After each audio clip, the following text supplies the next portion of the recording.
যে মমতা ব্যানার্জি 2005 সালে অধ্যক্ষ স্পিকারের দিকে কাগজ ছুঁড়ে ফেলে বলেছিলেন যে অ্যাডজর্নমেন্ট মোশন আনো, এটা আলোচনা করতে হবে, মানে অনুপ্রবেশকারীদের জন্য সব গন্ডগোল হয়ে যাচ্ছে। অভিষেক বন্দ্যোপাধ্যায় একদিন বলেছেন যে এটা তো বিএসএফ, মানে এই যারা মোতায়েন রয়েছে এটা তো সেন্ট্রালের, এটা আমাদের কেন জিজ্ঞেস করছো? আশ্চর্য, দুধটা পুড়ে গেছে, সেটা তোমার দোষ না বিভাসের দোষ আমি জানতে চাই।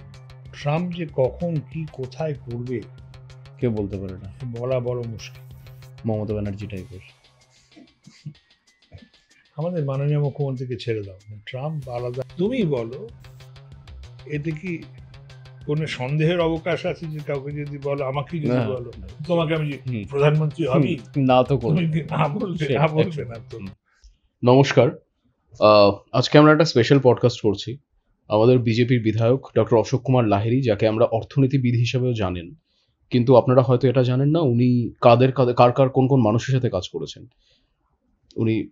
উনি বাজপেয়ী থেকে শুরু করে আমাদের প্রতিবেশী 3 দেশের প্রধানমন্ত্রীর সঙ্গে ডাইরেক্টলি কাজ করেছেন।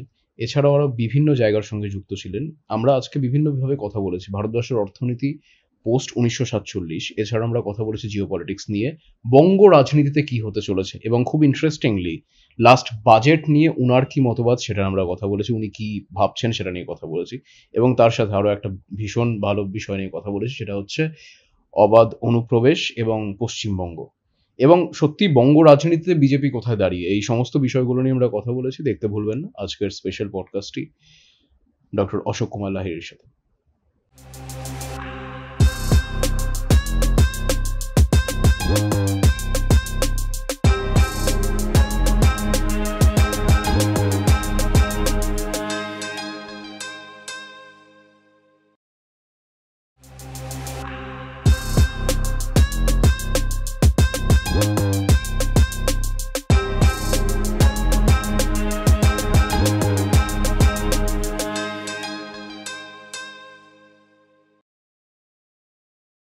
অশোকবাবু নমস্কার, আপনি কেমন আছেন? প্রথমেই ভালোই আছি, ঠিকই আছি। আজকে আমি অনেকদিন ধরেই ভাবছিলাম আপনার সাথে যে বিষয়টা নিয়ে পডকাস্ট করব। আমি সবার প্রথমে আপনার ছোটবেলার থেকে চলে আসব, আমি রাজনীতির প্রসঙ্গতে পরে আসবো। আমি আগে আসবো আপনার ছোটবেলাটা কোথায় কেটেছে, এবং খুব ছোট্ট করে যদি সংক্ষেপে আপনি বলেন যে পড়াশোনা এবং ছোটবেলাটা নিয়ে। এই আত্মজীবনী সম্বন্ধে কোনো প্রশ্ন উঠলে খুব বিব্রত বোধ করি, কেন আমি মনে করি আত্মজীবনী লোকে পড়বে রবীন্দ্রনাথ ঠাকুর, মেঘনাথ সাহা, এরকম লোকেদের। আমার আত্মজীবনী বলে কিছু নেই, আর তারপর বেঁচে আছি এখনো। যাই হোক, আমার জন্ম কলকাতায়, উদ্বাস্তু পরিবার। আমার পিতৃকুল এসছিল ময়মনসিংহ থেকে, আর মাতৃকুল এসছিল দিনাজপুর থেকে। তো কলকাতাতেই বড় হয়েছি, পূর্ব কলকাতায়, এই স্যার গুরুদাস রোড, ষষ্ঠীতলার কাছে জন্ম আমার। তারপর নারকেলডাঙ্গায় কিছুদিন ছিলাম, তারপর উত্তর কলকাতায় চলে আসি পাইকপাড়ায়। মধ্যবিত্ত ঘরের ছেলে, বাবা চাকরি করতেন। পরে পরিবারের অনেকে অনেক বড় বড় উচ্চ পদে গেছেন, কিন্তু আমাদের ছোটবেলা কেটেছে আর্ধেকটা ডিম সেদ্ধ খেয়ে।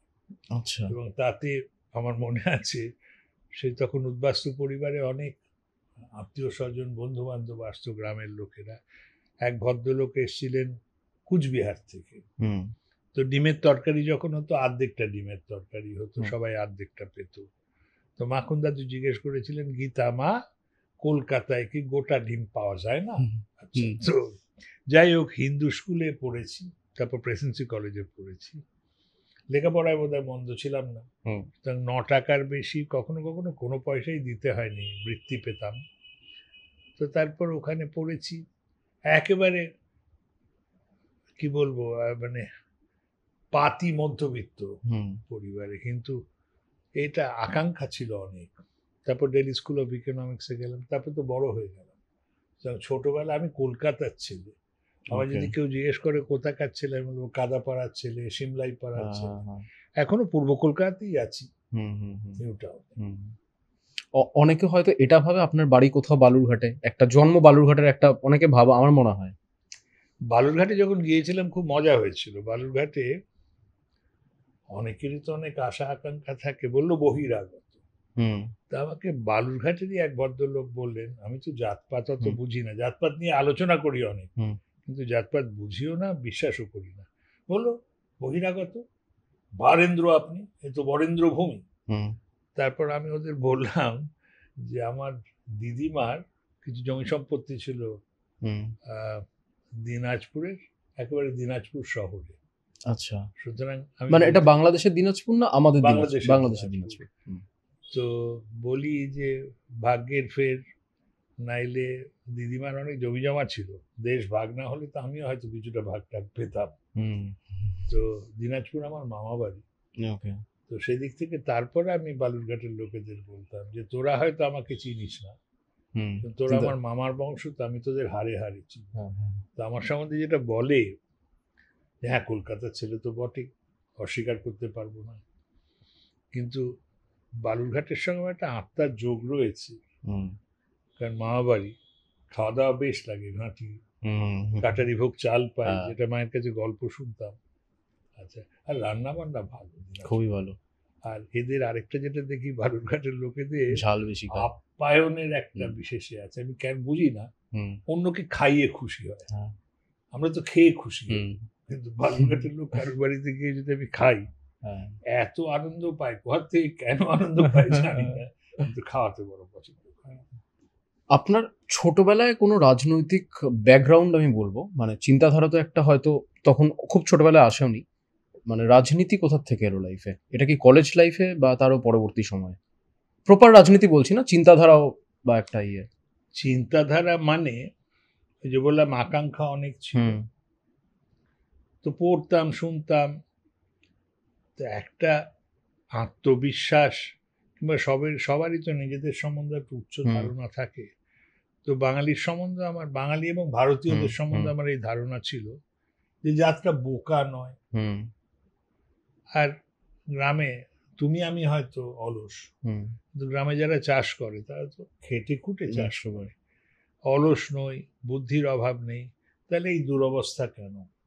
সেই দুরবস্থার কথা ভাবলেই মনে হয় যে এইটা নীতির, পলিসির সমস্যা। হুম তো রাজনীতিতে আমি যেটা বলবো, ছোটবেলায় রাজনীতি খুব বুঝতাম না, কিন্তু ওই খুব সহজ একটা সমাধান, যেমন মনে আছে 50-এর দশকে যখন অনেক লোক চলে এলো, দেশটা ভাগ হয়ে গেল, প্রায় 1/3 জমি রইল আমাদের পশ্চিমবঙ্গে, 2/3 চলে গেল বাংলাদেশে, আর লক্ষ লক্ষ মানুষ আমাদের মতো উদ্বাস্তুরা এলো, ধান চালের খুব অভাব। তখন এই যে সহজ রাজনীতি, যে কালোবাজারিদের কালো হাত জ্বালিয়ে দাও, পুড়িয়ে দাও, রাষ্ট্রায়ত্তকরণ করো, সব সমস্যার সমাধান হবে। তা আমার চিরকালই ধারণা ছিল যে বাম যে রাজনীতি খুব উচ্চ আদর্শের রাজনীতি, ও সম্বন্ধে কোনো সন্দেহ নেই, যে সবাই আমরা সমান হব, খুব ভালো। কিন্তু যদি কাজ করাতে হয়, দৈনন্দিন কাজের সময় খালি বলা যে আমি খাটবো, খেটে যত আমি পরিশ্রম করতে পারি করব, আর তোমার খিদে বেশি তুমি খাবে, এটা হয় না। তো আমি সবসময় একটু এই সাম্যবাদ বিরোধী ছিলাম। সাম্যবাদ মানে এ নয়, আমি নিশ্চয়ই বিশ্বাস করি যে সুযোগ বা অপরচুনিটি যেটাকে বলে, সেটা সাম্য হবে। একটা বাচ্চা গরিব ঘরে জন্মেছে বলে লেখাপড়ার সুযোগ পাবে না, কিংবা ওর চিকিৎসা হবে না, টিকে পাবে না, সেটা নয়। কিন্তু সাম্যবাদ হবে ওই অপরচুনিটিস বা সুযোগের। তো বাম রাজনীতি তো আমাদের সময় সবাই করতো, বন্ধু বান্ধব ছিল। তা আমার একটু ওই সাম্যবাদের সহজ উপায়, একটা জাদুর মতো, যে করে দিলেই একেবারে সব সমস্যার সমাধান হয়ে যাবে, সে সম্বন্ধে আমার একটু বিশ্বাসের অভাব ছিল। তো রাজনীতি, তারপর দেখতাম আমাদের ছোটবেলায় বাস ট্রাম জ্বলত, কতগুলো বাস ট্রাম জ্বলে গেছে, মাঝে মধ্যে ধর্মঘট। তো এই ধর্মঘট, বাস ট্রাম জ্বালানো, অশান্তি, এই ধরনের রাজনীতির প্রতি একটা সাংঘাতিক অনীহা ছিল। মনে হতো এতে বাস ট্রামগুলো তো আমাদেরই, কালকে যখন বাস ট্রামগুলো জ্বালিয়ে দেওয়া হবে, কালকে ট্রামগুলো পাবো না আর।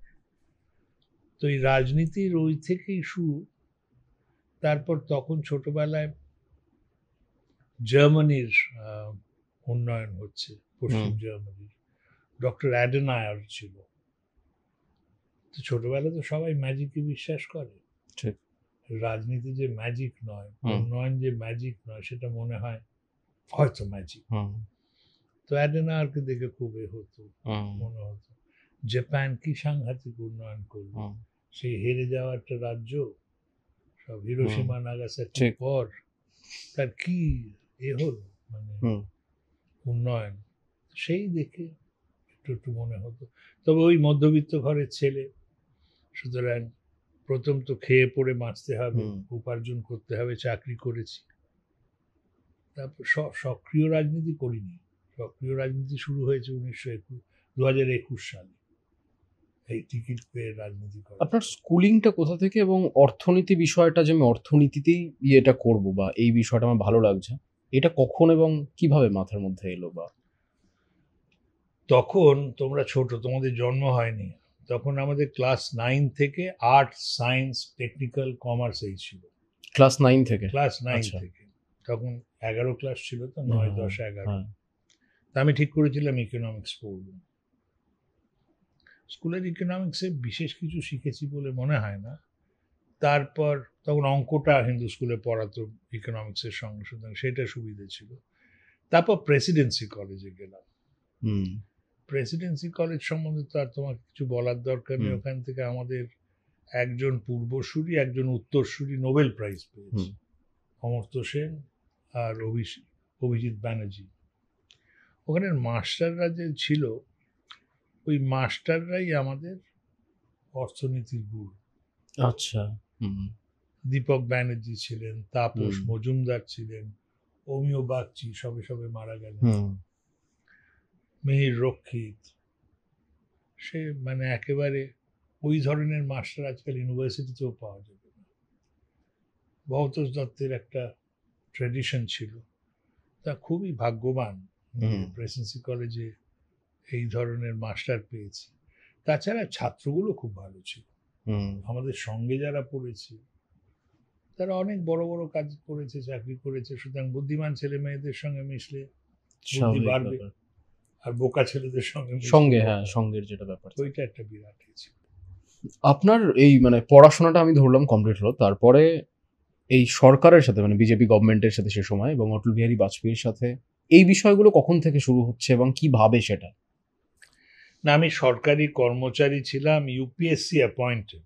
ওকে। তো এমন নয় যে সরকার আমরা ভেবেছে বাহ এ বেটা ভালো, একে নিয়ে নেওয়া যায়। ইউপিএসসি থ্রুতে ইন্টারভিউ দিয়ে কমপ্লিট করে আমি ইকোনমিক অ্যাডভাইসার হয়েছিলাম, তারপর চিফ ইকোনমিক অ্যাডভাইসারও হই ইউপিএসসি থ্রুতেই। আমি প্রথম ইকোনমিক অ্যাডভাইসার যখন হয়েছিলাম, তখন মনমোহন সিং হচ্ছেন আচ্ছা ফাইন্যান্স মিনিস্টার, আর প্রধানমন্ত্রী ছিলেন। এইটা কত সাল? এটা 1996। তখন প্রধানমন্ত্রী ছিলেন নরসিংহ রাও, মনে হয়, হ্যাঁ নরসিংহ রাও ছিলেন। তারপর তো কংগ্রেস সরকার চলে গেল, তারপর ইউনাইটেড ফ্রন্টের সরকার এলো, দেবেগৌড়া, তাতে চিদাম্বরম সাহেব ছিলেন ফাইন্যান্স মিনিস্টার, সেই সময় কাজ করেছি। তারপর চলে গেলাম national institute of public finance and পলিসিতে, কারণ 2 বছর হয়ে গেছে ইকোনমিক অ্যাডভাইসার হিসেবে, আমার একটু অস্থির প্রাণ, আর শিখতে ইচ্ছে করে। তো ওখানে যাওয়ার পর তারপর চিফ ইকোনমিক অ্যাডভাইসার হয়ে যখন এলাম, তখন অটল বিহারী বাজপেয়ী সরকার, যশবন্ত সিং হচ্ছেন ফাইন্যান্স মিনিস্টার। তো আমার একটা যেটা ছিল, সরকারি আমলা, আমরা তো পুরনো স্কুলের লোক, সরকারি আমলার কোনো মানে নেই, ওই আনুগত্য বলে কিছু নেই। আনুগত্য একমাত্র হচ্ছে সংবিধানের প্রতি এবং দেশের মানুষের প্রতি। তো আজকে বড় শোনাবে, কিন্তু আমি প্রত্যেক অর্থমন্ত্রীকেই বলতাম, কারো সামনে নয়, আপনার যদি কোনো কথা আমার মনে হয় যে উপযোগী নয়, সেটা একান্তে আপনাকে বলবো যেটা ঠিক নয়। 2 বার আপনি বলবেন যে শুনতে হবে আপনাকে, তারপর 3য় বার আপনি বলবেন না এটা করতে হবে, তখন বলবো ইয়েস স্যার, বলে পৃথিবীকে বলবো আপনি যেটা করছেন সেটা ঠিক। তো অটল বিহারীর সঙ্গে কাজ করলে অটল বিহারী যে সব মানে প্রথমত এটা বলে রাখি যে যত বড় বড় নেতা, সে নরসিমহা রাওই হোক, অটল বিহারী বাজপেয়ী হোক, এরা অত্যন্ত উন্নত মানের বুদ্ধি এবং ক্ষমতাশালী। অর্থমন্ত্রীরাও তাই।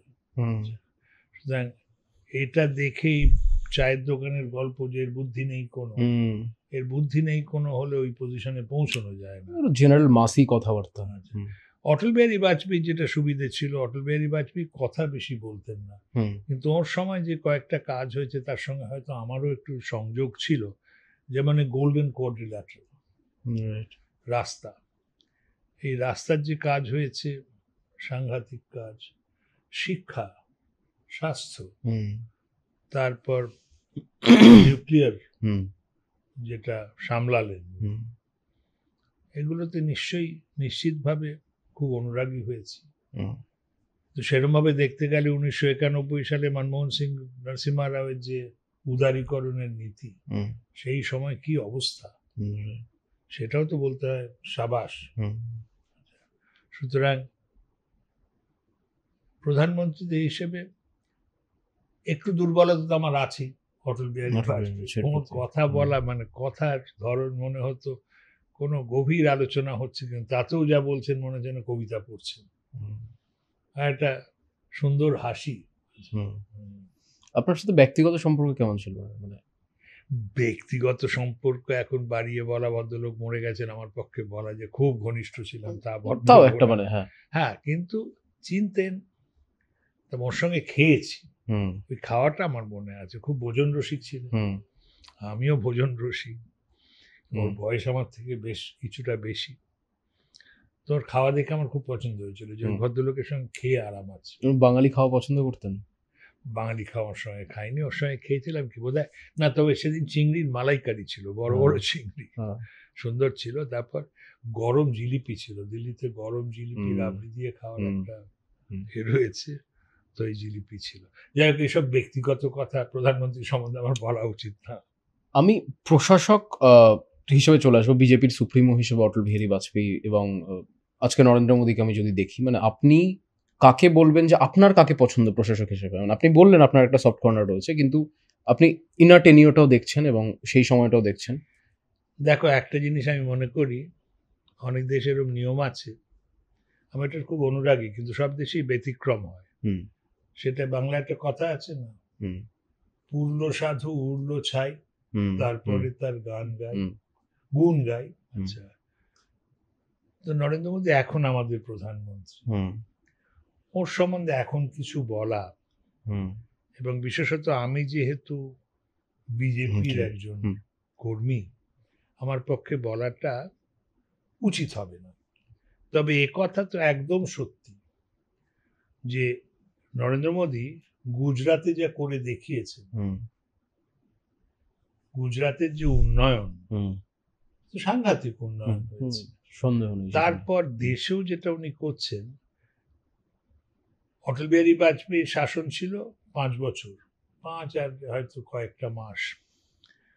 আমরা তো মোদীকে দেখলাম 14 বছর।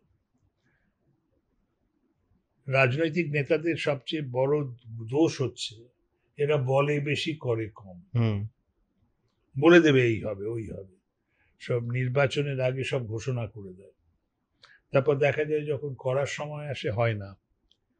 মোদির সুবিধে হচ্ছে, নরেন্দ্র মোদীকে যেটা দেখছি উনি যা বলেন করেন, কর্মযোগী এ সম্বন্ধে কোনো সন্দেহ নেই। আর মোদির আরেকটা সুবিধে হচ্ছে, অনেকে বলতো না যে রাজর্ষি, ওর স্ত্রী থাকলেও তো উনি সংসার করেননি, ছেলে মেয়ে নেই, ভাই বোনের সঙ্গে সম্পর্ক নেই। এই যে চুরির একটা প্রবণতা থাকে না, ওই প্রবণতাই থাকে যে আমার স্ত্রী আছে, ছেলে মেয়ে আছে, নাতি, পিছু টান না শুধু, ওই কিছু দিয়ে যাব। তো নরেন্দ্র মোদীর সম্বন্ধে অনেক সমালোচনা করা যায়, কিন্তু আমার কেমন মনে হয় খুব মানে অসুবিধে হবে প্রমাণ করতে যে উনি চুরি করেছে। সুতরাং তুমি যেটা প্রশ্ন করলে যে অটল বিহারী বাজপেয়ী এবং দুজনের মধ্যে তুলনা, একটা তো অটল বিহারী বাজপেয়ীর সুবিধে ছিল, উনি তো কবি ছিলেন। হুম কথা যখন বলতেন মানে হুম হুম ওর কথা বলার ধরন আর নরেন্দ্র মোদীর কথা বলার ধরন তো একদম আলাদা। হুম আর মোদী সাহেবও খুব ভালো বলেন, হুম কিন্তু অটল বিহারী বললেই মনে হতো যেন শায়েরি হচ্ছে। হুম হুম যে একটা, তারপর অটল বিহারী বাজপেয়ী এ কোনোদিন মুখ্যমন্ত্রী ছিলেন না। রাইট নরেন্দ্র মোদী এসছেন মুখ্যমন্ত্রী থেকে, সুতরাং তিনি রাজনীতিটা জানেন, প্রশাসন চেনেন অন্য লেভেলে। তো এই তুমি ভয়ঙ্কর কঠিন প্রশ্ন করেছো। নরেন্দ্র মোদী আর অটল বিহারী বাজপেয়ীর তুলনা আমার মনে হয় এটা প্রিমেচিওর হয়ে যাবে। কারণ এটা তিনি এই মুহূর্তে রয়েছেন। এই মুহূর্তে হুম, রয়েছে, হুম। চাটুকারি শোনাতে পারে। রাইট আরেকটা হতে পারে আমি জানি না যথেষ্ট, হুম কারণ এই সময় তো লেখা হবে অবশ্যই। সবুরে মেওয়া ফলে। আমি লালকৃষ্ণ আডবাণী মানুষটাকে নিয়ে জানতে চাইছি, মানে আপনার ব্যক্তি লালকৃষ্ণ আডবাণী সেই মানুষটা কেমন ছিলেন মানুষ হিসেবে আপনার চোখে? লালকৃষ্ণ আদবানি এটা যেমন এই জ্যোতি বোস প্রমোদ দাশগুপ্ত আচ্ছা। লোকে বলে, হ্যাঁ। বিধান রায় অতুল্য ঘোষ বলে, হুম অটল বিহারী বাজপেয়ীর সময় লালকৃষ্ণ আদবানি ওইটা একটা জুড়ি। হুম আর মোদি অমিত শাহ মতো। মোদি অমিত শাহ, তো এই কিছু জুড়ি থাকে না, তো এই হয়তো বলা যায় মমতা ব্যানার্জি আর মুকুল রায়। মুকুল রায় ঠিক। আচ্ছা, হুম জানি না এখন তাতে তৃণমূল রেগে যাবে কিনা, যাই হোক। আচ্ছা, তো এই লালকৃষ্ণ আদবানি একটা কথা তো অনেকেই বলেন যে ওর প্রধানমন্ত্রী হওয়ার একটা, আমি সেখানেই আসছিলাম। আচ্ছা, হ্যাঁ হুম ওইটা বলা খুব মুশকিল, কিন্তু এ সম্বন্ধেও তো কোনো সন্দেহ নেই যে কেউ যদি প্রধানমন্ত্রী হতে চায় হুম কিংবা মন্ত্রী হতে চায় হুম কিংবা সাংসদ কিংবা বিধায়ক হতে চায়, তো অন্যায় কিছু নয়। হুম কিন্তু তার জন্য লালকৃষ্ণ আদবানি কোনো অন্যায় কাজ করেননি। মানে তিনি কি চাইতেন সেটা, মানে এটা কি চাইতেন তুমি বলো, এতে কি কোনো সন্দেহের অবকাশ আছে? যে কাউকে যদি বলো, আমাকেই যদি না, বলো তোমাকে আমি হুম প্রধানমন্ত্রী হুম, হবি, না তো তুমি করবে কি না বলবে? সে না বলবে একশো। না তো। হুম। আমি এবার একটু অর্থনীতি নিয়ে আসছি পুরো বিষয়টা। আমরা এখন বলছি যে ভারতবর্ষ অনেকটা প্রোগ্রেস করছে ইন টার্মস অফ অর্থনীতি আফটার মোদি আসার পরে বা বিজেপি পরবর্তী সময়ে। 1947 থেকে বিজেপি আসার আগে অবধি, মানে আমি অটল বিহারী বাজপেয়ী টার্মটাকেও বলছি, তার আগে অবধি ভারতবর্ষের যে গ্রোথটা হয়েছে সেইটা অর্থনৈতিক শুধু হিসাবে কি আরো বেটার হতে পারতো যদি কংগ্রেস সরকার না থাকতো? দেখো, এগুলোকে বলে কাউন্টার ফ্যাকচুয়াল। হুম কাউন্টার ফ্যাকচুয়াল মানে কি হলে কি হতে পারত। হুম এর অর্থনীতিতে ওই একটা উপায় আছে, এম্পিরিক্যাল কাজ করে, সে কাজ তো আমি করিনি। তবে তুমি যদি দেখো, একটা হচ্ছে দুটো ডেট খুব ইম্পর্টেন্ট। একটা 1991, হুম যখন লাইসেন্স পারমিট রাজ শেষ করলো হুম নরসিমহা রাও আর মনমোহন সিং। হুম আরেকটা হচ্ছে 2014, যখন নরেন্দ্র মোদী এবং বিজেপি সরকার এসে প্ল্যানিং শেষ করলো। হুম তো দুটোরই খুব অবদান। প্ল্যানিং যদি ধরো তুমি, সোভিয়েত ইউনিয়ন প্ল্যানিং হুম শুরু করেছিল, হুম গস প্ল্যান। হুম সোভিয়েত ইউনিয়ন ভেঙে গেল 1991 সালে, হুম 90 না হুম 91 সালে। হুম তারপরে সোভিয়েত ইউনিয়ন আর প্ল্যান নেই। চায়না তো 1979 সালে ডেং শিয়াওপিং আসার পর, মাও সেতুং মারা যাওয়ার পর, ওরাও প্রায় প্ল্যানিং বন্ধ করে দিল, বেসরকারি উদ্যোগ শুরু করলো। কিন্তু আমাদের প্ল্যানিং তুলতে তুলতে 2014 অপেক্ষা করতে হলো নরেন্দ্র মোদীর জন্য। হুম তো এ কথা আমি বিশ্বাস করি যে একটু আগেই permit licence Raj are planning কমালে ভালো হতো। তবে আরেকটা জিনিসও আছে, পৃথিবীর ইতিহাস বলে যে শিক্ষা, স্বাস্থ্য আর পরিকাঠামো খুব হুম গুরুত্বপূর্ণ। জরুরি। জন কেনেথ গলব্রিথের নাম শুনেছ তো? হুম উনি হুম সেই 7 ফিট লম্বা এক আমেরিকান হুম অ্যাম্বাসেডর ছিলেন। যখন আমাদের ভয়ঙ্কর সময় চলছে, 1960-ষাটের দশকের মাঝামাঝি, হুম। সে চাল গ্রামের কি অভাব। গল্পেতে একটা কথা বলতেন যে পৃথিবীতে কোনো দেশ পাবে না হুম, যেখানে মানুষগুলো শিক্ষিত হুম, কিন্তু গরিব। হুম। আবার কোনো দেশ পাবে না যেখানে দেখবে মানুষগুলো বড়লোক বড়লোক কিন্তু কিন্তু অশিক্ষিত। অশিক্ষিত। হুম, তো একটা জিনিস তো হয়েছে, ইংরেজ বাহাদুরদের সময় আজকে এক রমেশ মজুমদারের গল্পে পড়ছিলাম, কিছু কিছু তো ছিল, হুম, যেমন বেথুন সাহেব, হুম, হেয়ার হুম, সাহেব, এদের কিছু কিছু ছিল, কিন্তু তাতেও শিক্ষার প্রসার তো হুম, ইংরেজ আমলে হয়নি। হুম, এখন আমাদের এ শিক্ষার হার প্রায় বোধহয় 73-75 এরকম % হয়ে গেছে। তো জাপানের ইতিহাসও যদি দেখো, যে কোনো দেশের ইতিহাস দেখো, যে এই শিক্ষা, আমার এটা বললে এটা রাজনৈতিক নেতাদের মতো শোনাচ্ছে না ঠিকই, হুম, কিন্তু সত্য কথা বলতে হয়। তো আমার কেমন ধারণা, এই যে ছেলেপুলে মেয়েগুলো রয়েছে, বাচ্চা বাচ্চা, হুম।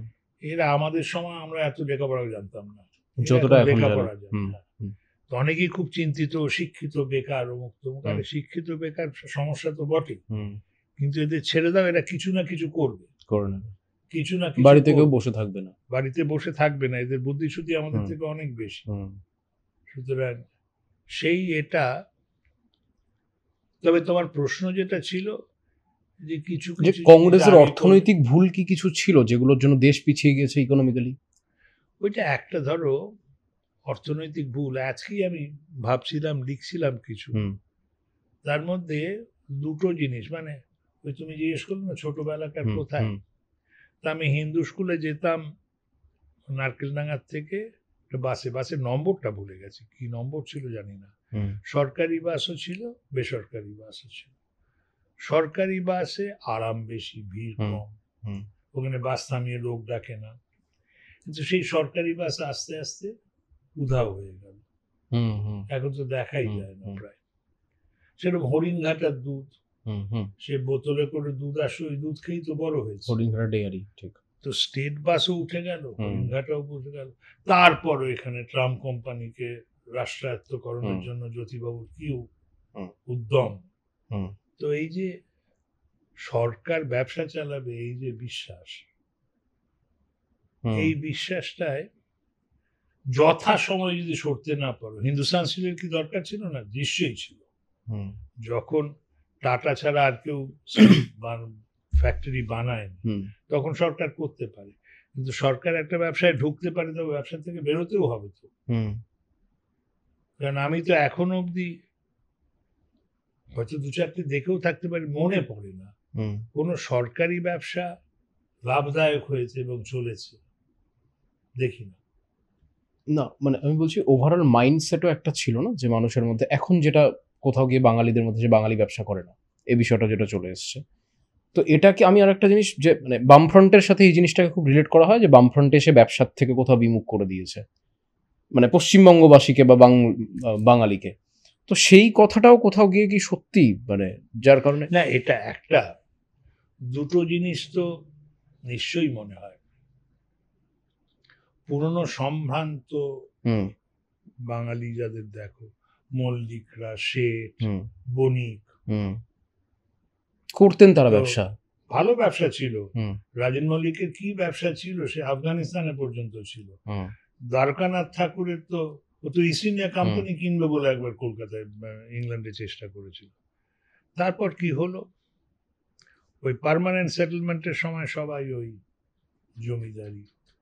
তো এতে বোধহয় আমাদের জাতি চরিত্রের একটা গন্ডগোল আছে। হুম, সবাই কাজ করে, আমরা ভাবি কি কেন কাজ করছিস, পয়সা করব, হুম, তারপর আরো পয়সা করব, হুম। তারপর তারপর আরাম করে বসে নরম করে খাবো। বসে খাবো। হুম, মানে ওইটা যেটা ম্যাক্স ওয়েবারের হুম, একটা আছে, ওইটা হয়তো বিতর্কিত ব্যাপার, একটা প্রোটেস্ট্যান্ট এথিক বলে জিনিস আছে। আমার মনে হয় মারোয়ারিদের ওটা ছিল। হুম, আমার এক এক রক্তেই। সময় ভয় হুম, হয়, এখন মারোয়ারিরা তো বাঙালি হয়ে যাচ্ছে, হুম, হুম, লোকরা হুম, আছে, হুম, হুম। ওদেরও এটা নষ্ট হয়ে যাচ্ছে, ওরাও মিশে না যায় বাঙালিদের রক্তের মতো মধ্যে। যে বসে বসে খাবো।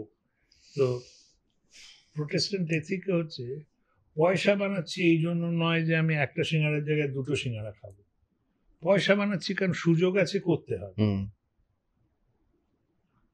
তো সেই এথিকটা বোধহয় বাঙালির, হুম যার জন্য দেখবে যে আগেকার যুগে সেই সবাই বলবে এই আমার দাদুর দাদু, সে হুম। বিশাল বাড়ি ছিল, হুম হুম হুম হুম হুম। জমিদার ছিল আমরা শুনে, জমিদার, হ্যাঁ, মানে হ্যাঁ। সে সাংঘাতিক, বাইজি নাচতো, হুম ফুটবল হুম হতো, হুম, খাওয়া ঠিক দাওয়া ঠিক ঠিক। হতো, কোথায় গেল সব?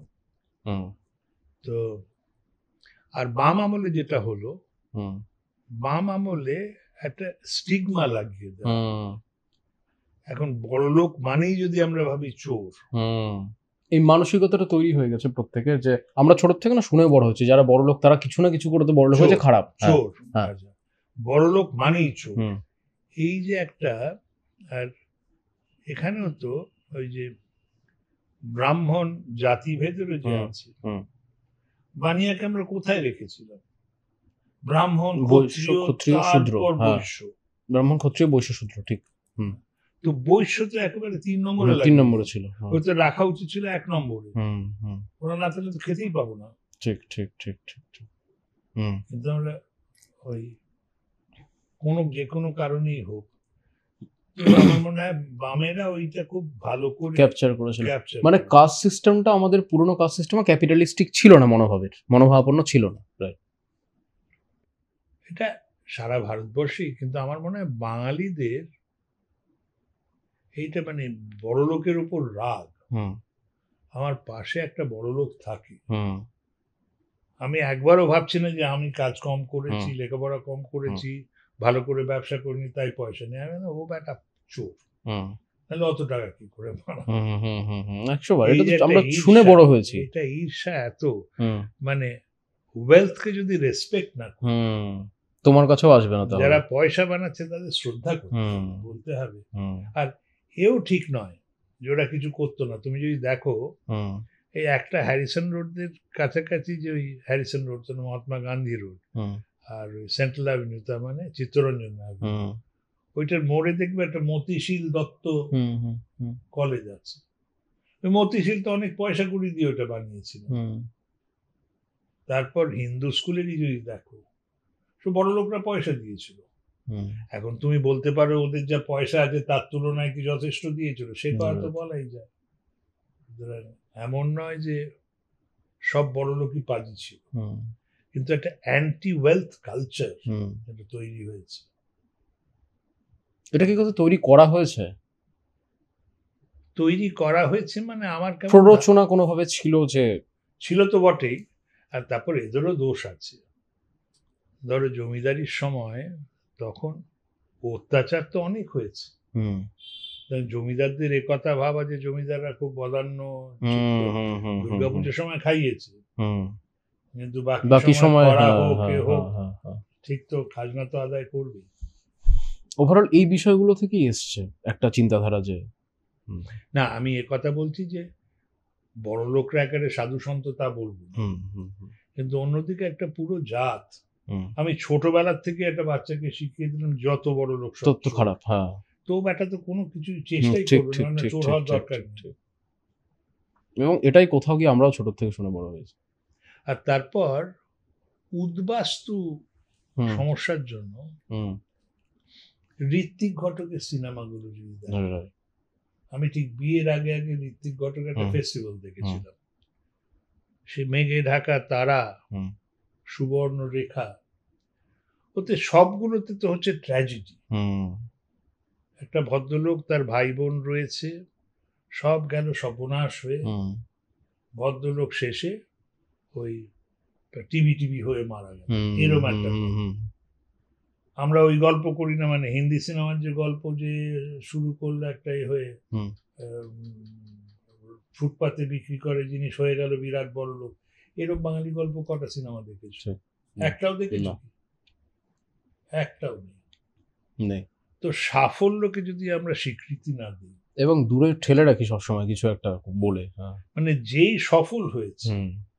খারাপ বলে যেই দাগিয়ে দেওয়া, চোর সাকসেসফুল, বলে। তাকেই হুম বলা যে আমার কোনো দোষ নেই, হুম আমি সাকসেসফুল কারণ আমি চোর নই বলে। হুম হুম হুম হুম হুম হুম। এই যে একটা মনোবৃত্তি। ঠিক, আমরা বড় লোকদের কদর্য চোখে দেখি, এটা সঠিক কথা। আমি বলছি না বড় লোকদের পা চাটতে হবে, হুম হুম। তাহলে যেখানে দেখছে মানসিকতাটা যে মানুষ- ভুলটা, হ্যাঁ সেটাই। আপনার চোখে দেখা ভারতবর্ষের, স্বাধীন ভারতের সর্বকালের সেরা অর্থমন্ত্রী কাকে আপনার মনে হয়? এই প্রশ্নের উত্তর আমি তো অনেকগুলো না অর্থমন্ত্রীর সঙ্গে মানে কেন আমি তাও এটা জিজ্ঞেস করব, মানে না, দেখো প্রত্যেকেরই নিজস্ব তো একটা ছিল হয়তো, কিন্তু ভারতবর্ষের অর্থনীতি চালানো কিংবা একটা রাজ্যেরও অর্থনীতি চালানো ভীষণ মুশকিল। অত্যন্ত কঠিন কাজ। বিয়ে করেছো তুমি? না না না। বিয়ে করনি, আচ্ছা। তা আমাদের বিয়ে করেছি, ছেলে পুলে আছে, পকেটে আমার মোটে 500 টাকা, বউ বলছে এটা কিনে দাও, ছেলে বলছে এটা, মেয়ে বলছে ওইটা, এই চালানো কি কঠিন ব্যাপার। আর সরকারে থাকার সময় এখানে বন্যা হয়েছে, মাননীয় মুখ্যমন্ত্রী গিয়ে ত্রাণ দিয়ে দিলেন 1 লক্ষ টাকা, ওইদিকে স্কুলে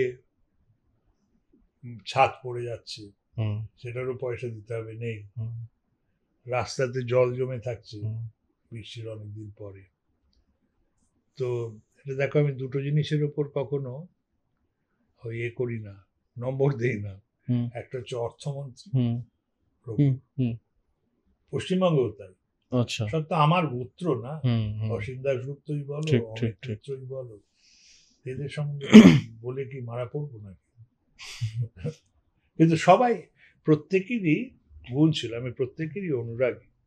যেমন ধরো যশবন্ত সিং, মনমোহন সিং সম্বন্ধে আমার বলার দরকার নেই, উনি তো আমার মাস্টার স্থানীয়, মারা গেছেন।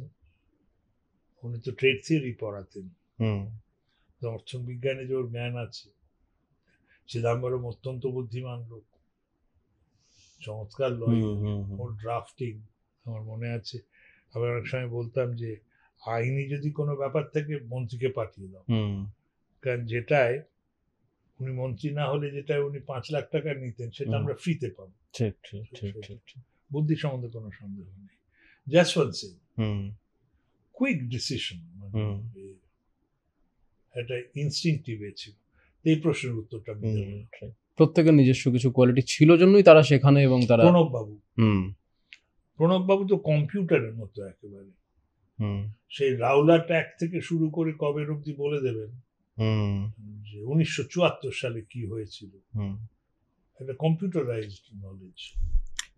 আমাদের যে লাস্ট বাজেটটা এলো বিজেপি আসার পর, না কোথাও গিয়ে, আমি জানি না এটা ঠিক কিনা ভুল, প্রত্যেক সাধারণ মানুষের একটা কথা হয়েছে যে লাস্ট মানে বিজেপি আসার পর যে বাজেটগুলো হয়েছে, কিছু জিনিস মধ্যবিত্তদের জন্য নয়, গ্যাস পেট্রোল এই জিনিসগুলো নিয়ে প্রচণ্ডভাবে কথা হয়েছে, মানে বিরোধীরা এবং স্থানীয় অনেকেই বলেছে যে এই জিনিসগুলো প্রচণ্ড বেড়েছে।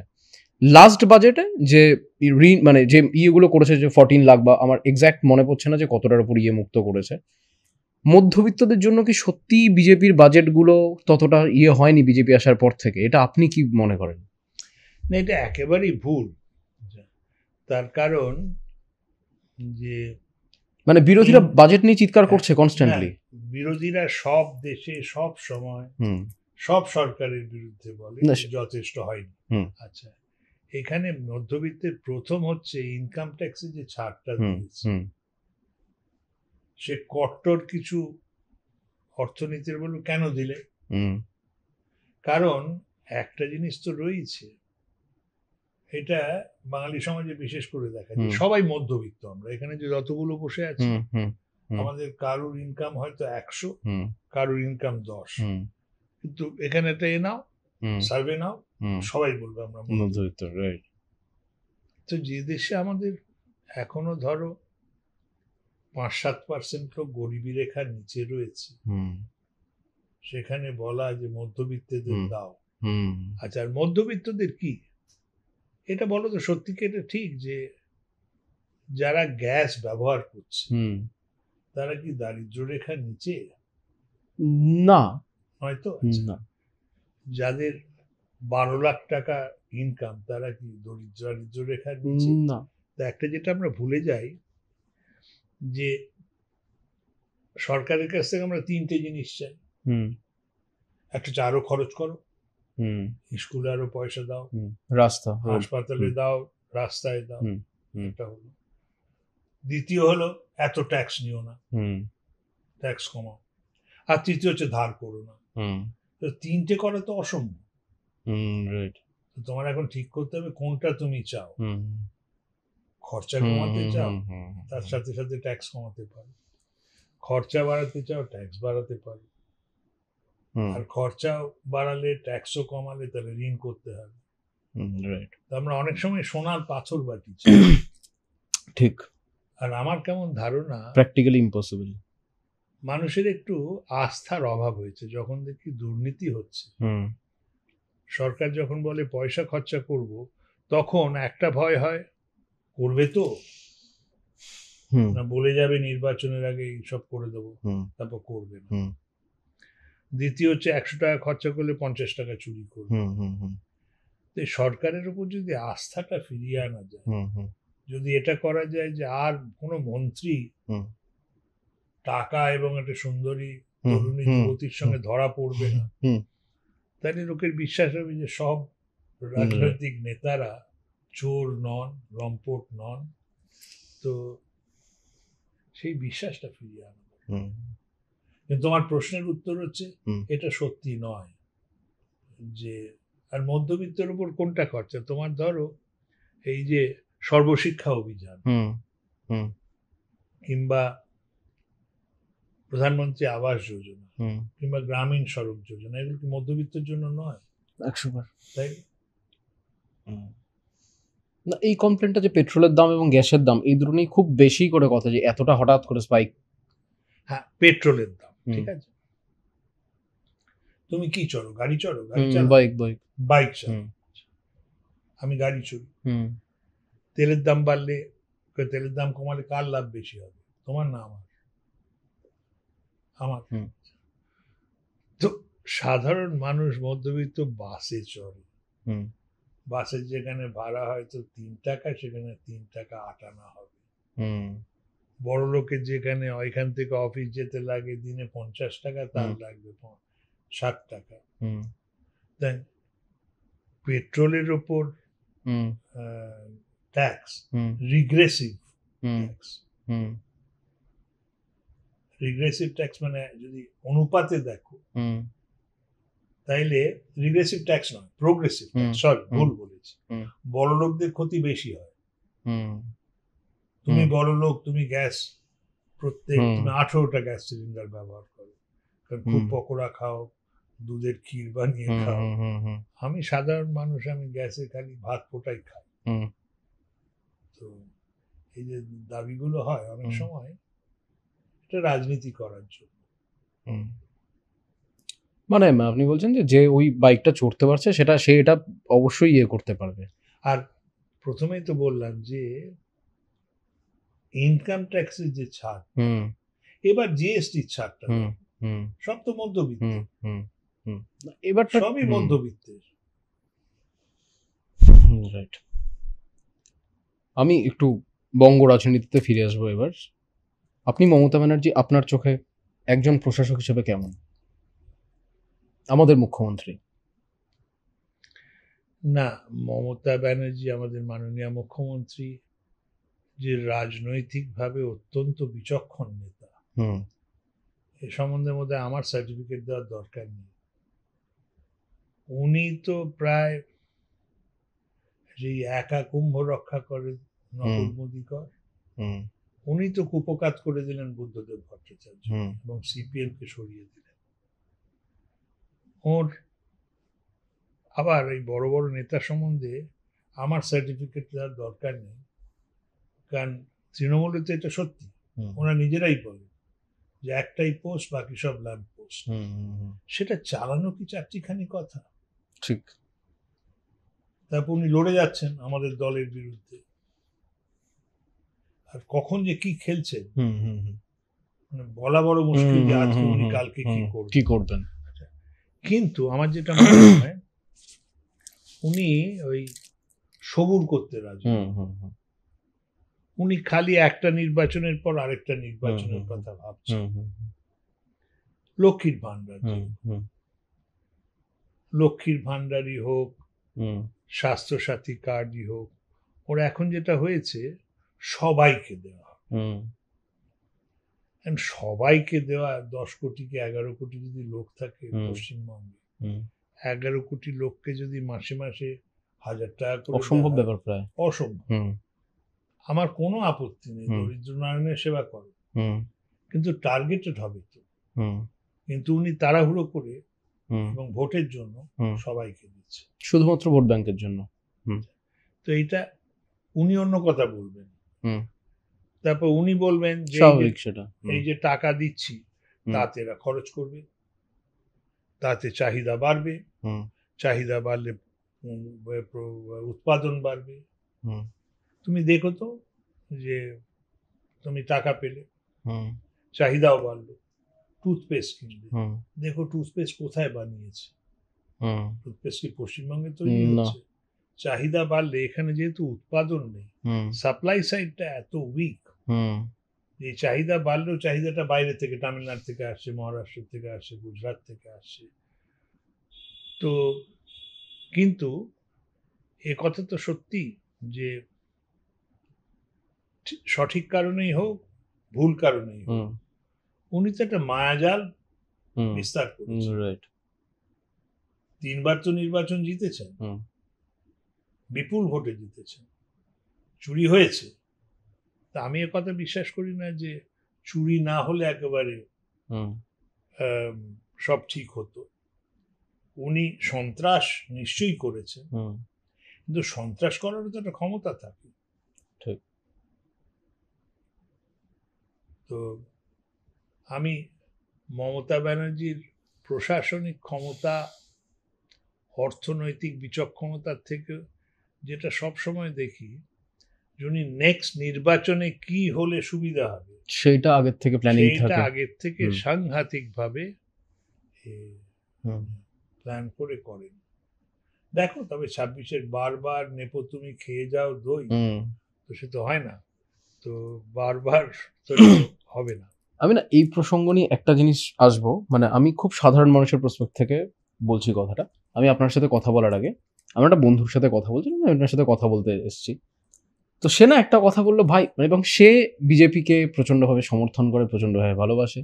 সে না একটু হতাশ হয়ে আমাকে জিজ্ঞেস করলো যে অনেকদিন ধরে আশা করে আছি 2019 পরবর্তী সময় বা এই সময় আসবে আসে মনে হচ্ছে, তাদের কি সত্যিই কোনো বঙ্গ পরিকল্পনা রয়েছে? তারা কি সত্যিই আসতে চায়? মানে তারাও হতাশ হয়ে পড়ছে কোথাও একটা।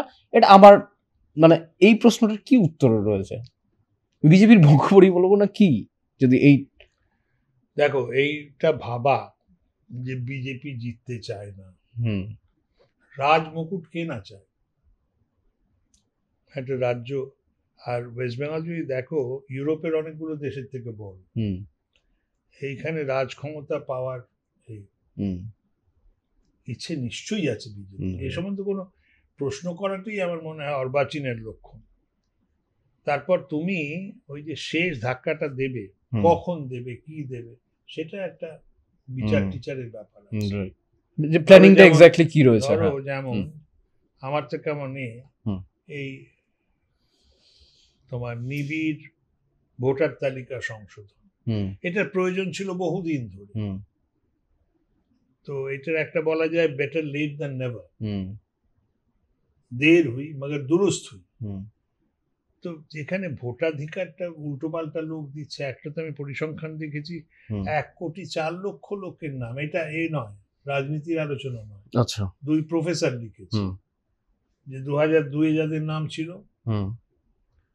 তো একটা হিসেব করতে পারো তো যে 80 বছরের কত লোক ছিল, তাদের কতজন মারা গেছে, 70 বছরের কতজন ছিল, তো বোধহয় 29 লাখ লোক মরে গেছে, তাদের মিছিমিছি স্বর্গের থেকে ডাকাডাকি করে এখানে ভোট দেওয়ার জন্য কোনো লাভ নেই। এটা হলো। দ্বিতীয় হলো অনেক লোক বাইরে চলে গেছে। আচ্ছা, তো এই হিসেব করে দেখা যায় যে 1,04,00,000। তো এতগুলো যদি হয় তো সেটা তো বিশাল প্রয়োজন। এবং যে মমতা ব্যানার্জি 2005 সালে অধ্যক্ষ স্পিকারের দিকে কাগজ ছুঁড়ে ফেলে বলেছিলেন যে অ্যাডজর্নমেন্ট মোশন আনো, এটা আলোচনা করতে হবে, মানে অনুপ্রবেশকারীদের জন্য সব গন্ডগোল হয়ে যাচ্ছে, তার হলো কি? আমার মাঝে মধ্যে এই কবিতার কথা মনে পড়ে, এর মাঝে হলো কি মামা তার মলো কি, নয়তো ঠ্যাং গেল মোটকে। তো মমতা ব্যানার্জি কি বলছেন যে অনুপ্রবেশকারী সব মরে গেছে নাকি তারা ঘরে ফিরে গেছে? 2005 সালে এত উদ্বেগ, এখন আবার উল্টো। ইভেন যদি জিজ্ঞেস করা হলে অনুপ্রবেশকারীদের কথা এখন উঠলে তাদের দিক থেকে যেটা রেসপন্স আসছে, অভিষেক বন্দ্যোপাধ্যায় আগের দিন বলেছেন যে এটা তো বিএসএফ, মানে এই যারা মোতায়েন রয়েছে এটা তো সেন্ট্রালের, এটা আমাদের কেন জিজ্ঞেস করছো? আশ্চর্য, দুধটা পুড়ে গেছে, সেটা তোমার দোষ না বিভাসের দোষ আমি জানতে চাই না, দুধটা পুড়েছে তো, হুম হুম এটা কিছু করতে হবে তো। হুম ওদের কিছু বললেই এখন বঙ্গ রাজনীতিতে আরেকটা যেটা মুশকিল হয়েছে, দোষারোপের রাজনীতি। দোষারোপের রাজনীতি। মানে আমি তোমাকে বললাম যে সৌভিক তুমি কালকে মিথ্যে কথা বলেছো, হুম তুমি সাথে সাথে শুরু করলে পরশুদিন তো আপনি এই মিথ্যে কথাটা বলেছেন, আপনার হুম বাবাই হুম মিথ্যে হুম কথাটা হুম বলেছেন। হুম হুম। আরে কথা হচ্ছে তুই মিথ্যে কথা সেইটা বলেছিস, আগে। সেইটা আগে এ হুম কর। হুম হুম হুম। আচ্ছা, আমরা রাজ্য রাজনীতি থেকে এবার একটু বেরোবো, আমরা জিও পলিটিক্সে আসবো, অল্প করে আমার অর্থনীতি বিষয়গুলো এবং তাছাড়াও কিছু বিষয় নিয়ে জানার রয়েছে।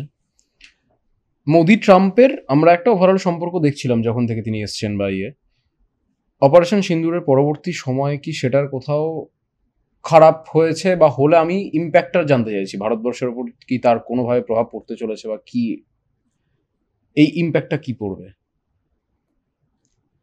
ট্রাম্প সম্বন্ধে ওই শাস্ত্রে বলে না, হুম দেবা না জানন্তি কুতো মনুষ্যা। হুম তো ট্রাম্প যে কখন কি কোথায় করবে কেউ বলতে পারে না, বলা বড় মুশকিল। মমতা ব্যানার্জি টাইপের। আমাদের মাননীয় মুখ্যমন্ত্রীকে ছেড়ে দাও, ট্রাম্প আলাদা ক্লাসের লোক। তো ট্রাম্পের যেটা হয়েছে, উনি তো ধরেছেন দুটো তিনটে ব্যাপার, একটু হুম হালকা স্টাইলেই বলছি। একটা হচ্ছে ওর পিস, নোবেল পিস প্রাইজটা হুম পাওয়ার কথা। চাই। হুম। তো এই তো আমার সাধারণ বুদ্ধিতে বুঝে পাই না উনি কেন পিসের জন্য চাই? কি করলেন, হুম সেটা বুঝতে পারা যাচ্ছে না। উনি নেপথ্যে সবকিছু করেন। আচ্ছা, আর সেই ইউক্রেনেই উনি কি করছেন, গাজাতেই কি করলেন, বোঝা খুব মুশকিল। তো এই যে জিওপলিটিক্স চলছে, এর অনিশ্চয়তা সাংঘাতিক রকম। হুম কিন্তু একটা যেটা বলে, সত্যের জয় হয়, হুম আমি সেটা গভীরভাবে বিশ্বাসী। হিটলারের মতো একটা অতি পরাক্রম, হুম যে সে কিভাবে ইয়ে করতে প্রথম হতো। দিকে তো মনে হয়েছিল যে গেল গেল গেল সারা পৃথিবী গেল, হুম তাই তো অবস্থা হয়েছিল, পুরো ইউরোপ একেবারেই তাই। দখল করে হুম হুম ফেলেছিল, হুম শেষে হলো না। তো ট্রাম্পের যে এই আস্ফালন, এই আস্ফালনের ভয়ের তো কারণ রয়েছে, হুম যে আমাদের অত্যন্ত সংবেদনশীল একটা হুম অর্থনীতি, তাতে হঠাৎ বললো 50% লাগিয়ে দেবো ট্যাক্স, হুম তাতে রপ্তানি কমে যাবে। কিন্তু এই জিনিস কি চলতে পারে? মনে হয় না। হুম কারণ আগে যেটা ছিল একটা rule based world trading system, hmm WTO এর কতগুলো নিয়ম ছিল। ট্রাম্প বলেছেন সব যাক গোল্লায়, হুম আমি যা ইচ্ছে তাই করি, তাই তো করছেন। হুম তো এই ডাব্লিউটিওর যে শাসন প্রণালী, সেটাকে উনি একা, মানে খালি হাতে ওটা নষ্ট করে দিয়েছে। তা মনে হয় না ডাব্লিউটিও ইজ ডেড, হুম কারণ ইউরোপিয়ান ইউনিয়নেই দেখা যায়। হুম তো যাই হোক, ভারতবর্ষের কি হবে এ সম্বন্ধে তো অনেক যারা বিদেশ নীতি সম্বন্ধে পণ্ডিত, সরকার বাইরে, তারা ভাবনা চিন্তা করছেন। আমার সহজ বুদ্ধিতে যেটা হুম লাগে, হুম যখন একটা বুলি হুম বা একটা পাড়ার একটা পাগলা মাস্তান এ করে, প্রথম উৎপাত শুরু করে, আমি আমার বউ নিয়ে হেঁটে যাচ্ছি, একটু দুধ হুম দিয়ে হেঁটে হুম দেবো। হুম হুম কিন্তু একটা সময় আসে যখন সবাই ঘুরে দাঁড়ায়। তো ট্রাম্পের ওটা কি হবে? তোমার একটা তো আছে ওই, আমার কেমন ধারণা যে মার্কিন যুক্তরাষ্ট্রেই এর আহ, একটা আম, প্রতিক্রিয়া হবে।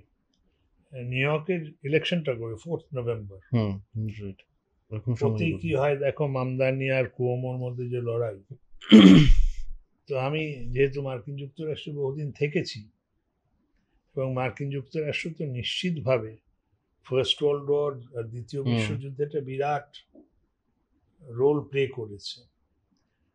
তো মার্কিন যুক্তরাষ্ট্র একটা মানে এই ট্রাম্পের দ্বারা একেবারে হুম এ হয়ে যাবে, আমার কেমন বিশ্বাস সেটা হবে বিশ্বাস। না। তবে তোমার প্রশ্নের যে উত্তর, জিও পলিটিক্স প্রবলেম্যাটিক হুম নিশ্চিতভাবে, এই রাশিয়ান অয়েলের পেছনে লেগেছে। এক্স্যাক্টলি, আমি ভাবছিলাম যে ভারতের ইকোনমির উপর কি কোনোভাবে এই ওভারঅল ইম্প্যাক্ট গুলো কি কিছু? ওভারঅল ইম্প্যাক্ট কি হবে? একটা হুম। হচ্ছে দেখো, একটা হচ্ছে যেহেতু ও ট্যারিফ বাড়িয়েছে, হুম তার মানে ধরো আগে যদি শূন্য থাকতো, হুম 100 টাকার জিনিস তুমি নিয়ে গিয়ে এখন 150 টাকায় বেচবে। হুম তোমার জিনিসের দাম বেড়ে গেলে তার চাহিদা কমবে। হুম অন্য দেশ থেকে যদি আরো সস্তায় পাওয়া যায়, কারণ হুম। ট্যাক্স কম, হুম তাহলে আমাদের জিনিসের বিক্রি কমবে। হুম অলরেডি তো কাগজে দেখছি হুম যে কিছু কিছু রপ্তানি যারা করতো তাদের ক্ষতি হয়েছে। হুম কিন্তু এইটা কি, এটা একটা টেম্পোরারি ইফেক্ট, হুম এটা কতদিন চলবে সেটা হুম, হচ্ছে হুম, প্রশ্ন। হুম আমার ধারণা যে এইটা বেশি দিন চলতে পারে না। ওকে। তবে তুমি যদি আমাকে এখন বন্দুক দিয়ে বলো কবে শেষ হবে, হুম হুম হুম সেটা বলতে পারবো হুম না। কিন্তু এই বেশি দিন চলার জিনিস নয়। তারপরে হচ্ছে ওই এর প্রতিক্রিয়া হিসেবেই দেখতে পারো যে ফ্রি ট্রেড এগ্রিমেন্ট হচ্ছে হুম ব্রিটেনের হুম সঙ্গে, হুম হুম ইউরোপিয়ান ইউনিয়নের হুম সঙ্গে। তা একদিকে ওই এতে একটা ভালো জিনিস হতে পারে যে আমাদের রপ্তানিগুলো আরো অন্যদিকে হুম মুখ দেখাবে। কিন্তু এসব বলে গোল গোল কথায় লাভ হবে না। হুম ট্রাম্পের এটা না হলে কি ভালো হতো? নিশ্চিতভাবে হুম ভালো হতো। হুম এই জিনিস হুম যেটা করেছে এতে হুম ভারতবর্ষের লাভ নেই। হুম কিন্তু একেবারে গেল গেল করারও কোনো কিছু মানে নেই। নেই। হুম। আমি ওভারঅল একটা ইয়ে নিয়ে জিজ্ঞেস করবো যে নেপাল রিসেন্টলি লাস্ট ইয়েতে বাংলাদেশের আমরা যে পরিস্থিতিটা দেখলাম, আমি অর্থনীতিতে যাচ্ছি না, আমি বেসিক ইয়েতে জিজ্ঞেস করছি যে এই জায়গায় ভারতবর্ষের উপর কি ইম্প্যাক্ট পড়তে পারে। মানে রাশিয়া তো একটা ইয়ে সবসময় রয়েছে, নেপাল এবং বাংলাদেশের যে পরিস্থিতিটা হলো এর ফলে কি ভারত কোনোভাবে ইম্প্যাক্ট হতে পারে?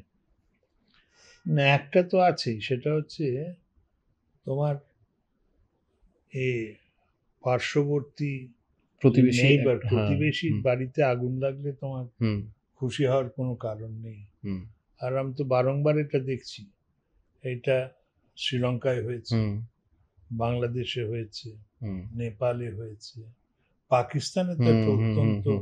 অশান্ত পরিবেশ। এই পরিবেশ আমাদের পক্ষে ভালো আচ্ছা, নয়। আমি একটু মাঝখানে ইন্টারাপ্ট করছি এই প্রশ্নটার জন্য। পাকিস্তান আমরা বলছি যে পাকিস্তান দেশ থাকবে না যেরকম করে চলছে। পাকিস্তানের অর্থনীতি কি মানে কোলাপস করে গেছে বা করে যাবেই, থাকবে না, এটা কি মানে কি এটা হবে, হতে চলেছে? দেখো, এই ভবিষ্যৎবাণী করা খুব মুশকিল, কিন্তু পাকিস্তানে যেটা হলো, পাকিস্তান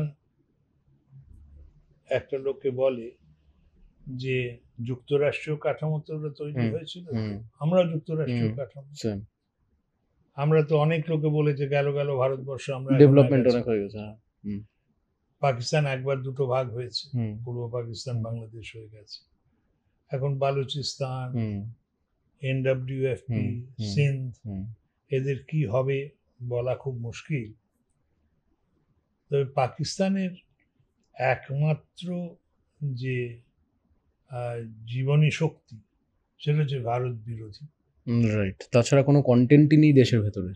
হুম সুতরাং এইটার সম্বন্ধে আমার খুব সন্দিহান আমি, হুম যে কতদিন টিকবে। কিন্তু পাকিস্তানকে বাঁচিয়ে রাখা হয়তো অনেকের পক্ষেই মঙ্গলকর, যেমন আমাদেরও। হুম কেন আমরা কি আমাদের কেন? চাই যে পাকিস্তান ভেঙে যাক? পাকিস্তান ভেঙে গেলে কি আমাদের এগোবে কিছু? না আমি জানি না। হুম না, আমাদের লোকসান না হলো লাভ কি? লাভ হতো কিছু। লাভ তো কিছু দেখছি না। হুম একটা হবে, শ্লাঘা হবে, হুম যে ব্যাটারা আমাদের এতদিন হুম শত্রুতা হুম করে হুম হুম ভেতরে হুম ভেঙে গেল। তো আরো ঠান্ডা মাথায় ভাবতে হবে তো। হুম। তো যাই হোক, তোমার প্রশ্নটা ছিল যে বাংলাদেশ, নেপাল। হুম নেপাল, হুম শ্রীলঙ্কা এতে হুম হওয়াতে কি, এতে তো একটা সংকেত তো যাই।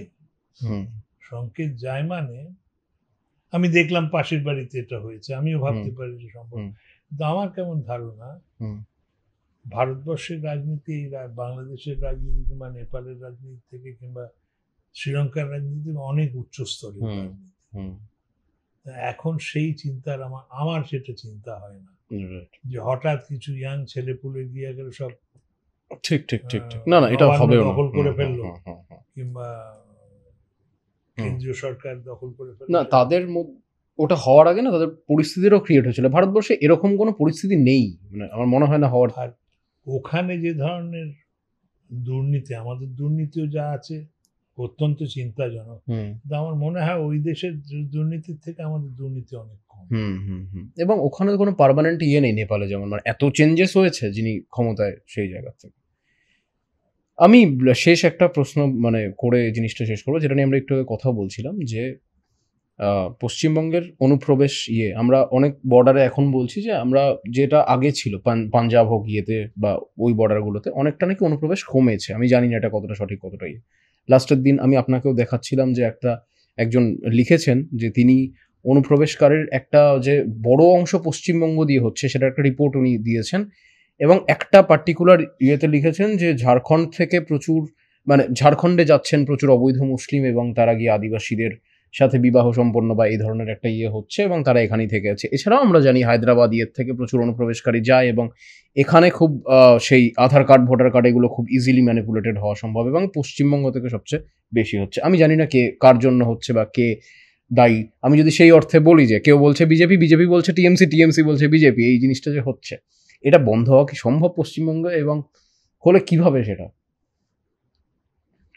দেখো, অনুপ্রবেশকারীরা যে সীমান্ত দিয়ে ঢুকবে সে সম্বন্ধে কোনো সন্দেহ নেই।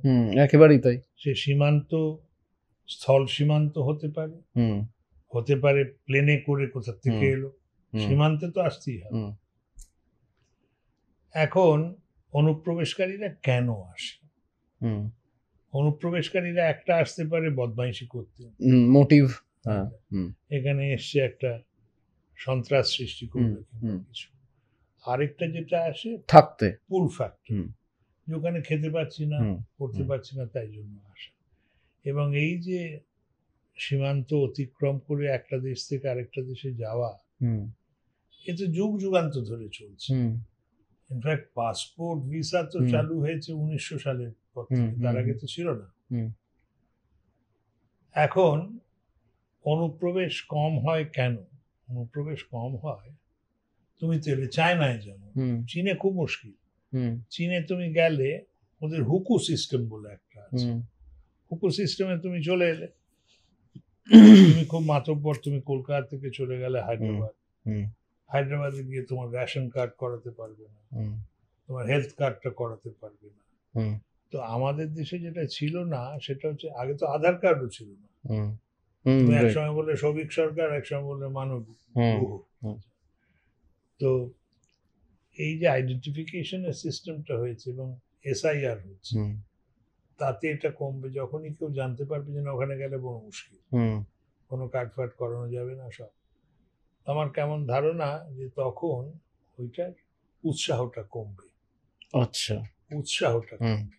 কারণ আমি তো একটা জায়গায় যাই যে কোনো আত্মীয় স্বজন আছে, থাকবো, তারপর এটা ন্যাচারালাইজ হয়ে যাবে। সেটা আমার মনে হয় এসআইআর এর ফলে, আধারের পরেই একটু সুবিধা হয়েছে। এখন তো অন্তত আমাদের একটা কার্ড আছে, তার ভ্যালু যাই হোক। আচ্ছা, তো অনুপ্রবেশকারী সমস্যাটা মনে হয় মিটে যাবে। আচ্ছা, মনে হয় মিটে যাবে, কিন্তু ওর জন্য কতগুলো পদক্ষেপ করতে হবে। যেমন যে পদক্ষেপটা ওইটাই তো, যে কার্ড লাগবে, তুমি যখনই আধারের যদি তুমি না করতে পারো, ভুয়ো আধার যদি না হয়, তাহলেই তো অনেকটা হলো। তুমি তো হচ্ছে তো ভুয়ো আধার মানে, ভুয়ো আধারে কি করে বন্ধ হবে সেটা গভর্নমেন্ট এক্সপার্টরা ঠিক করবে।